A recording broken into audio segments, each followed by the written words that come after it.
ثم استقاموا تتنزل عليهم الملائكة ألا تخافوا ولا تحزنوا وأبشروا بالجنة التي كنتم توعدون۔ قرآن کہتا ہے ادھر ولی کی موت آتی ہے، ایسا آدمی جو اپنے کلمے پہ جمع رہے، شرک و بدعت کی لعنت سے بچے، کفر و نفاق سے بچے۔ ادھر موت آتی ہے، ادھر فرشتے کہتے ہیں گھبرانا، غم نہ کر، بہشت کے دروازے تیرے لیے سارے کھلے ہوئے۔ السلام علیکم ورحمۃ اللہ وبرکاتہ۔ ناظرین، ایک بار پھر حاضر ہوئے ہیں مولانا قاری نعیم ملتانی صاحب رحمۃ اللہ علیہ کا بہت ہی زبردست بیان لے کر۔ اس بیان کا موضوع ہے دل کی بیماریاں۔ آئیے چلتے ہیں بیان کی طرف۔ اپنے دوستوں کے ساتھ اس ویڈیو کو ضرور شیئر کریں اور الباسط اسلامی چینل کو سبسکرائب ضرور کریں، ویڈیو کو لائک بھی کریں۔ آئیے چلتے ہیں بیان کی طرف، اپنی مان کو تازہ کرتے ہیں۔ دل کی بیماریوں کا کسی کو فکر نہیں، بخار ہو جائے، آپ چڑھ جائے، آپ کو پتہ چل جاتا ہے، نزلہ ہو جائے آپ کو پتہ چل جاتا ہے، کھانسی ہو جائے پتہ چل جاتا ہے، دل کی بیماریوں کا کیا پتہ چلے؟ صحابہ کرام رضوان اللہ تعالی علیہم اجمعین کی جماعت کے اللہ پاک کے محبوب حضرت محمد الرسول اللہ صلی اللہ تعالی علیہ وسلم نے دلوں کی صفائی کی۔ پہلے لوگ جھونپڑیوں میں کچے کوٹھوں میں رہتے تھے، نہ اتنی صفائی تھی، نہ اتنی ترقی تھی۔ آج برتنوں کی صفائی دیکھو، کپڑوں کی صفائی دیکھو، مکان کی صفائی دیکھو، رات دن بس اسی دھندے میں لگے ہوئے، سارا دن برتن دھونے سے فرصت نہیں، سارا دن کپڑوں کے بناؤ اور سنوار میں فرصت نہیں۔ تو اللہ والے ایسے موقع پر بڑی عجیب بات کہتے ہیں، وہی مجذوب ہے، مجذوب علی رحمت کہتے ہیں بظاہر تو ہر شے میں بے حد صفائی، بظاہر تو ہر شے میں بے حد صفائی، مگر دل میں ہے گندگی انتہائی۔ بظاہر تو ہر شے میں چہرے کی صفائی، بدن کی صفائی، نہ جانے کتنی قسم کا صابن ہے، نہ جانے کتنی قسم کے پاؤڈر ہے، نہ جانے کتنی قسم کے شیمپو ہیں، نہ جانے کتنی قسم کے کپڑے ہیں، کیا چال ڈھال ہے، کیا نئے نئے ڈیزائن ہے۔ مجذوب کہتا سب کچھ دیکھ لیا، بظاہر تو ہر شے میں بے حد صفائی، مگر دل میں ہے گندگی انتہائی۔ جس یار کی بیٹھک میں بیٹھ کے کھانا کھایا، جس رشتہ دار کی بیٹھک میں بیٹھ کے کھانا کھایا، اسی کی بہن کو دیکھ کر آبرو پہ ڈاکہ ڈالنے کا پروگرام ہے۔ جس دوست کے گھر میں بیٹھ کے کھانا کھایا، اسی دوست کی بیوی کی عزت لوٹنے کا پروگرام ہے۔ پرانے زمانے میں اب بھی دلی جیسے شہر میں اگر دعوت کی جاتی ہے تو وہاں ایک تشتری میں نمک آتا ہے سب سے پہلے۔ عرب میں بھی دستور تھا، پرانے زمانے میں اگر کوئی دعوت کرتا، کوئی تقریب کرتا، سب سے پہلے نمک آتا تھا۔ ایک ایک انگلی ہر شخص نمک چاٹتا تھا۔ کیا مطلب؟ جس نے نمک چاٹ لیا اب وہ نمک حرامی نہیں بنے گا۔ اس گھر میں چوری کرنا، اس گھر کی آبرو کا غلط تصور لانا، اس گھر کے مال میں خیانت کرنا وہ حرام سمجھتا تھا جس گھر کا میں نے نمک چکھ لیا۔ اور مسلمانوں کی بات نہیں، ہندوؤں کی بھی یہ باتیں تھی۔ مولانا محمد علی صاحب جلندری سب قید رحمت اللہ علیہ فرمایا کرتے تھے کہ ایک سکھ تھا بہت بڑا ڈاکو، مسلمان اور ہندو مل کر اس کو ساتھ ملا کر کے لے گئے کہ یہاں اس گاؤں میں اس پنڈ میں ڈاکہ ڈالے۔ سفر کر کے گئے، تکلیف اٹھا کے گئے۔ اس سکھ ڈاکو نے پوچھ لیا کہ یہ کون سا گاؤں ہے کہ یہ فلانا ہے۔ اچھا سارے کے سارے یہ تلاش کرو، یہ سوچ بچار کرو، اپنے پنڈ کی، اپنے علاقے کی، کسی مسلمان کی، کسی ہندو کی، کسی سکھ کی، کسی چوڑے چمار کی اس گاؤں میں لڑکی تو نہیں؟ ہمارے یہاں سے کوئی لڑکی تو شادی ہو کے یہاں نہیں آئی ہوئی۔ ان ساروں میں سے کہنے لگا کہ ہمارے بھنگی کی لڑکی جمعدار کی یہاں آئی ہوئی ہے. کہنے لگا واپس چلو، بیٹی بیٹی ہے، چاہے بھنگی کی ہو یا نواب کی ہو. ارے کل بیٹی کا ڈولا دیا تھا کہ دھکا ڈالیں گے، شرم نہیں آئے گی؟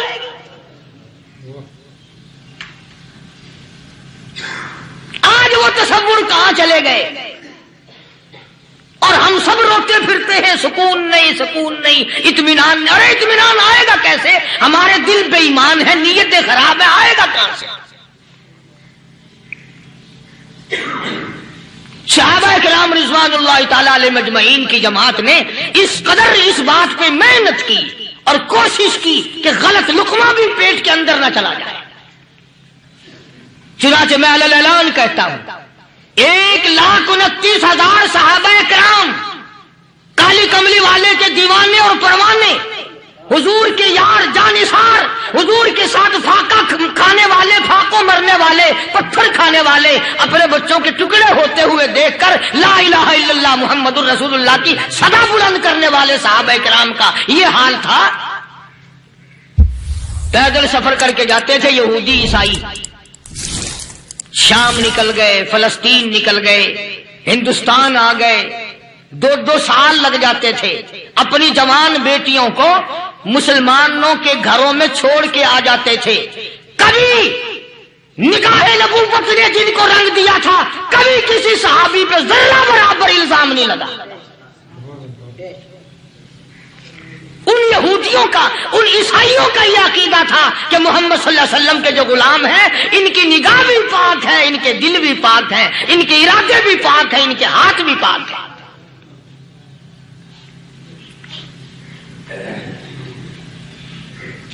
مصر کے گورنر نے، مصر کے جنرل کرنل نے خط لکھا سیدنا فاروق اعظم رضی اللہ تعالی عنہ کی خدمت میں.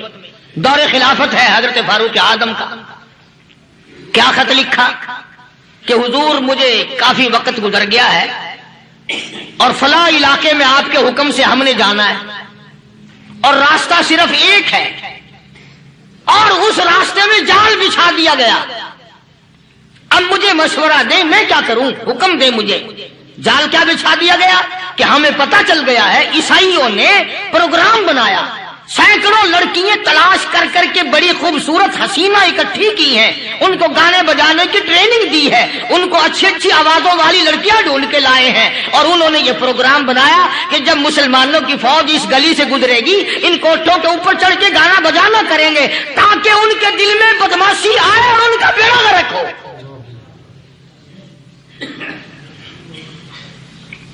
کبھی کافر کا یہ عقیدہ تھا کہ مسلمان کا دل بگڑا تو یہ گیا، اس کی نیت میں خرابی آئی اور یہ تباہ ہوا. جناب فاروق اعظم رضی اللہ تعالیٰ عنہ نے اسے یہ خط نہیں لکھا کہ تو قرآن پڑھا کر، تو نفل پڑھا کر. امیر المومنین خلیفۃ المسلمین سیدنا فاروق اعظم رضی اللہ تعالیٰ عنہ نے اپنے جنرل کرنل کو خط لکھا کہ اس میں لمبی چوڑی فکر کی کوئی بات نہیں، اس میں کوئی پریشانی والی بات نہیں، کوئی سوچ و بچار والی بات نہیں. سارے تیری فوج میں، تیری کمان میں مسلمان ہیں، سب کو اکٹھا کر لے، ساروں کو اکٹھا کر کے قرآن کریم کے سورت نور کی 2 آیتیں سنا دے.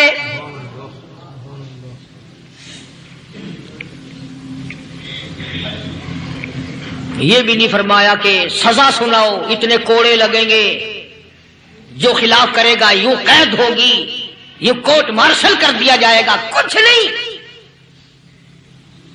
جناب فاروق اعظم رضی اللہ تعالیٰ عنہ کی رائے دیکھو، ان کے خیال میں قرآن کریم میں اتنی بڑی طاقت ہے، اتنی بڑی عظمت ہے، اتنی بڑی کرامت ہے، کلام الہی میں اتنا بڑا شرف ہے. اعلان کر دیا، فرمایا اپنے کرنل کو ساری فوج کو، لشکر کو اکٹھا کر کے قرآن کریم کی فلاں فلاں آیت سنا دے.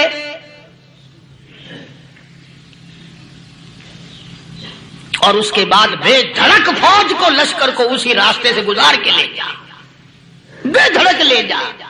ہائے کبھی قرآن کی 2 آیتوں سے کام بن جاتا تھا، اب سارے قرآن سے میرا تیرا کام نہیں بنتا. قصور قرآن کا نہیں ہے، یہ میرا تیرا ہے. یہ تو اتنی وفادار کلام ہے، اتنی پاک کلام ہے، خدا کی قسم ہزاروں رجسٹروں کے گتے، ہزاروں چائے کے ڈبے، ہزاروں مٹھائی کے ڈبے، لاکھوں کروڑوں دوائیوں کے ڈبے گندے نالوں پہ، کوڑیوں پہ، روڑیوں پہ پڑے ہیں، اور جس گتے نے قرآن کے ساتھ یاری لگا لی، خدا کی قسم کوئی آدمی بغیر وضو اس گتے کو بھی ہاتھ نہیں لگا سکتا۔ ہزاروں نہیں لاکھوں کپڑے مارکیٹ میں پڑے، پر جس کپڑے نے قرآن سے یاری لگا لی، جو کپڑا جسدان بن کر قرآن پہ چڑھ گیا، لوگ اس کو بھی چومتے ہیں، اور چومنا چاہیے۔ یارو کپڑے نے قرآن سے یاری لگائی تو کپڑا عظمت والا بن گیا، گتے نے یاری لگا لی تو گتا بن گیا۔ ہزاروں قسم کے کاغذات روزانہ ذلیل ہوتے پھرتے ہیں، جس کاغذ پہ قرآن لکھا گیا وہ عظمت پا گیا، جس سیاہی سے قرآن لکھا گیا وہ سیاہی عظمت والی بن گئی۔ ارے اگر مسلمان قرآن کو اپنے اندر پیدا کر لے، اس کی عظمت کو بسا لے، اس کو اپنا لاہ عمل بنا لے، اس کو اپنے سر پہ رکھ لے، تو کیا یہ بندہ قرآن کے ساتھ وفاداری کرے تو قرآن کیا خیال ہے قرآن بے وفائی کر دے گا؟ یقین نہیں، یقین اصل بات اعتقاد کی ہے۔ یقین کا تو یہ عالم بنا ہوا ہے کہ اگر کوئی چوری کا معاملہ ہو جائے اور کسی پر شبہ ہو، اگر اسے کہو کہ قرآن اٹھا دے تو دیر نہیں لگائے گا، اور اگر کہے کہ فلانی خانگاہ کا کنڈا مار دے کہ یہ کام میں نہیں کرتا۔ خانگاہ کے کنڈے پہ ایمان ہے، قرآن پہ ایمان نہیں۔ اس پر یقین ہے کہ پیر اندھا کر دے گا، اور یہاں یقین نہیں کہ جس خدا نے پیدا کیا اگر میں نے جھوٹا قرآن اٹھایا تو وہ برباد کر دے گا۔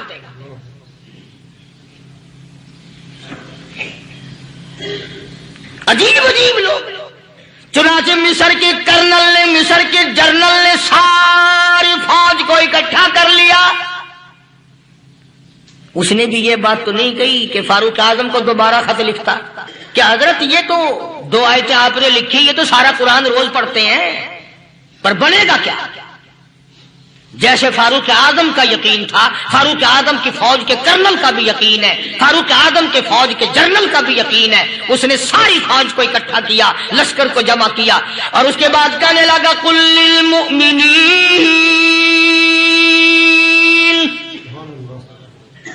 یغضوا من ابصارکم وَيَحْفَظُوا فُرُوجَهُمْ ذَلِكَ أَزْكَىٰ لَهُمْ إِنَّ اللَّهَ خَبِيرٌ بِمَا يَصْنَعُونَ۔ او لوگو، خدا تمہیں کہتا ہے اپنی آنکھوں کی حفاظت کرو، اگر تمہاری نظریں غلط جگہ پڑی اپنی عزت کی حفاظت کرو، اپنی آبرو کی حفاظت کرو، اگر غلط نظریں پڑی، غلط استعمال ہوئی، ان اللہ خبیر بما یصنعون، اللہ پاک تمہاری ساتھ ساتھ ہے، وہ ہر چیز کو دیکھتا جائے گا، وہ ہر چیز تمہاری دیکھے گا۔ چنانچہ تاریخ شاہد ہے، ابن حشام نے لکھا ہے، ابن خلدون نے لکھا ہے، اور کئی مورخین نے لکھا ہے کہ جب مسلمان جنرل نے، مسلمان کرنل نے اپنی فوج کو قرآن کی 2 آیتیں سنائی اور اس کے بعد حکم دیا چلو، تمام کا تمام لشکر چل رہا ہے، ادھر ڈھول بجا، دھماکے بجے، گانا شروع ہوا، گانا بجانا شروع ہوا، ساری فوج نکل گئی، سارا لشکر چلا گیا۔ لڑکیوں نے دیکھا کہ یہ تو ختم ہو گئے، نیچے آواز دے کے کہنے لگی اور جانے والوں یہ ساری فوج کئی اندھوں کی فوج تو نہیں؟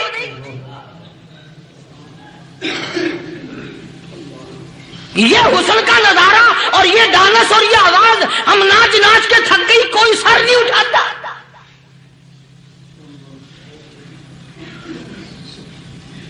اور آج دیکھ لیں آپ، ہر گھر کے اوپر وہ لگا ہوا ہے ایریل، لعنت کا ایریل لگا ہوا ہے، لعنت کا ایریل۔ حاجیو تم کیا کہتے ہو کہ ہمارے گھر کا اس میں کیا بگڑے گا؟ خدا کی قسم وہ بگڑتا ہے، وہ دیمک لگتی ہے، وہ تباہی پھرتی ہے، تمہیں پتہ بھی نہیں چلتا۔ تم نے کیا سوچ رکھا ہے؟ مسلمان کرنل کے حکم پہ ساری فوج نکل گئی، ناچنے والی گانے والی لڑکیاں عیسائیوں کی حیران ہیں، کیا ہوا؟